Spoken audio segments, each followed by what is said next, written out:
on hasarde de tout perdre en voulant trop gagner. Citation de Jean de La Fontaine issue de sa fable Le Héros. Ou quand l'entêtement conduit à une situation compromise. Je vous raconte cette semaine l'histoire d'un preneur d'un bail commercial dont le bailleur souhaitait vendre l'immeuble entier. L'immeuble est composé d'un rez-de-chaussée et de 2 étages et le contrat de bail commercial porte sur le rez-de-chaussée et le premier étage. Le contrat de bail stipule un droit de préférence conventionnel auprès du preneur. C'est-à-dire que si le bailleur décide de vendre l'immeuble dans son entier, il le proposera par priorité à son locataire. Le 29 novembre 2016, le bailleur signifie au preneur une offre d'achat de l'immeuble entier pour la somme de 745 000 €.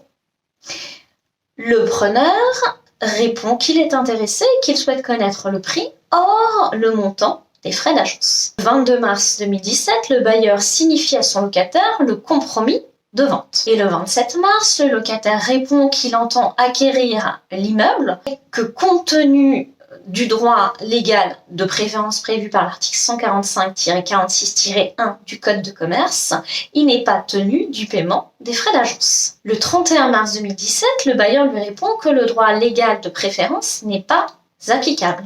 En effet, ce droit légal de préférence s'applique uniquement quand le bailleur vend le local objet du bail. Or, ici, il vend non seulement le local objet du bail, mais également le 2e étage, c'est-à-dire l'immeuble dans son entier. Et il lui précise qu'en application du droit conventionnel de préférence, c'est-à-dire en application du contrat de bail, si le locataire va acquérir l'immeuble dans son entier, il va devoir payer non seulement le prix de l'immeuble, mais également les frais d'agence. Le preneur n'entend pas cet argument et assigne son bailleur en perfection de la vente, c'est-à-dire qu'il l'assigne devant le tribunal pour faire constater que l'immeuble doit lui être attribué moyennant le paiement du prix de vente hors les frais d'agence.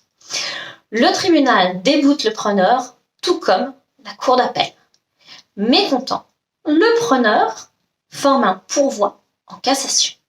Il soutient que les honoraires d'agence ne sont pas dus dès lors qu'il n'est nul besoin d'un intermédiaire pour régulariser une vente entre le bailleur et le preneur qui se connaissaient indépendamment de toute démarche faite par une agence immobilière.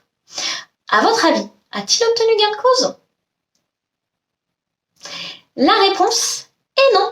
Dans cet arrêt du 28 septembre 2022, la Cour de cassation approuve la Cour d'appel. En effet, le contrat de bail stipulait que pour exercer son droit de préférence, le preneur se substituait à l'intégralité des droits et obligations de l'acquéreur évincé, c'est-à-dire y compris le paiement des frais d'agence. Il y a donc une subtilité dans cette affaire. Quand on fait jouer un droit de préférence légal, les frais d'agence ne sont pas dus, alors que quand on fait jouer un droit de préférence conventionnel, c'est la clause qui s'applique dans son entier. Si cette vidéo vous a plu, vous pouvez la commenter, la liker ou la partager, ça me fera très plaisir. Quant à moi, je vous dis à la semaine prochaine pour une toute autre thématique.